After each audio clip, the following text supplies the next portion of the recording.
Most people with neuropathy want to know what's on their blood work that can affect their legs and feet and or their balance.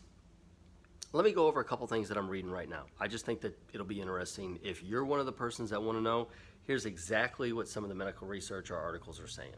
So this one is about inflammation. We hear about oxidation, take antioxidants, oxidation, oxidative stress, high inflammation. So in general, high inflammation damages nerves or keeps them from healing. So here's a study that was done January of 2022. So no matter when you're seeing this video, that's not that long ago. So this is a really recent study, and it talks about high inflammation and how it affects neuropathy. So it's fibrinogen function indexes are potential biomarkers of peripheral neuropathy, blah, blah, blah, blah. And I'm not minimizing it by saying blah, blah, blah, but there's some of the details that may not be that important to you. But so that's the title on the study. Here's what they say. Here's the important part. Fibrinogen, which is an inflammatory marker, it's probably already on your blood work. And if not, it's a really common one that you could easily ask your doctor to consider running for you to see if it's elevated. So fibrinogen also reflects the inflammatory state of the body and plays an important role in the inflammatory response, which inhibits the growth of nerve axons and is closely related to neuropathy. Nerve axons are nerve cells. So basically what it's saying is high inflammation is closely related to neuropathy. So that's why I think this is an important one, because if you have the answers to these questions of if there's these alterations up or down, things that are elevated, things that are decreased, then you have a starting point of maybe there's something that you can change, and that's why I always say fuel and activation. Fuels are substances that nerves need, and a lot of them can be observed on your laboratory analysis, your blood work that you're already having done. This is exactly what I'm talking about. So here's another one from the Pathophysiology and Complications Journal.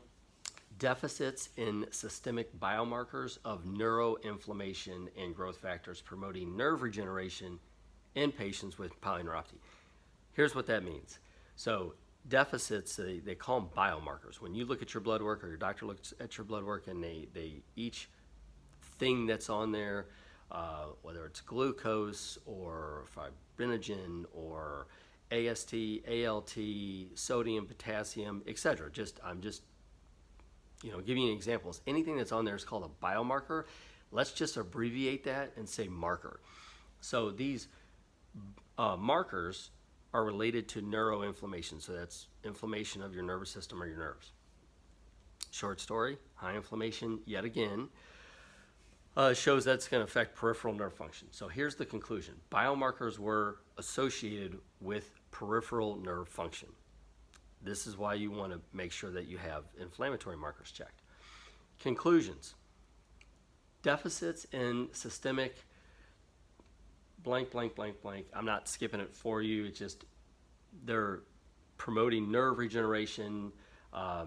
Actually, these nerves are more common, or these words are more commonplace now because of what we've gone through the past couple of years. Deficits in systemic cytokines, chemokines, and growth factors promoting nerve regeneration in patients with diabetes are linked to polyneuropathy in general.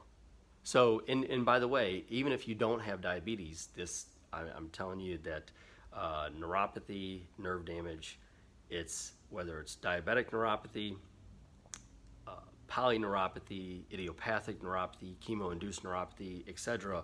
Neuropathy is neuropathy when they're talking about high inflammation.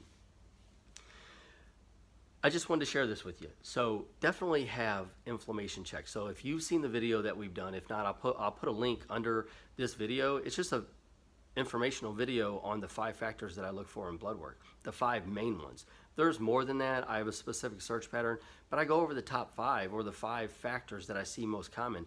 If you haven't watched the video, you might want to check it out. I'll put a link under here. There's no strings. You should just go watch it if you have neuropathy, and just give you more information to maybe discuss with your doctor. You can call us with questions. So check that out if you feel so inclined.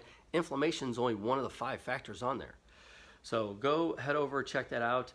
And by the way, this is coincidence that I'm going to say 5 and 5, but the name of that video is 5 factors in your blood work that are going to affect your neuropathy and your balance problem, which is all true. I put that on there. But I'll briefly, really quickly tell you let's say the 5 important inflammatory, so in the subset of inflammation, if we're just looking for inflammatory markers, there's 5 that I think are really important that people should have on their blood work if they have neuropathy or a balance problem.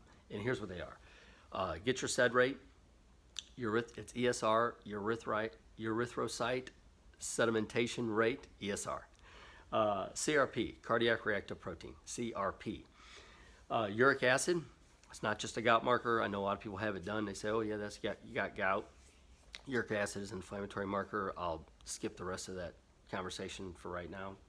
Homocysteine, which is a heavy amino acid. And then monocytes. Monocytes are a type of white blood cell. And that's commonly done if you get your CBC or on what I always say, run-of-the-mill blood work, where we should have our red blood cells, white blood cells on the CBC, etc. But make sure you get the different types. Monocytes, it's not specific. It's a non-specific inflammatory marker. But there's 5, boom, just like that. You got 5, you got a lot of information to go on. But more importantly, instead of just having 1 or 2, we can start to dial it in you can get more specific. So if you want help with this, let me know, give us a call, reach out. 1-855-FIX-FEET is always the easiest number, F-I-X, FIX, feet, 1-855-FIX-FEET. You can go to click the link below. I'll put under this video, and you can go check out the full length video on the 5 main factors.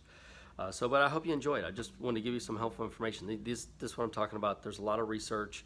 I know that there's not a lot of discussions on what can be done to help manage neuropathy or balance problems, but here's one of them. Take care. Bye.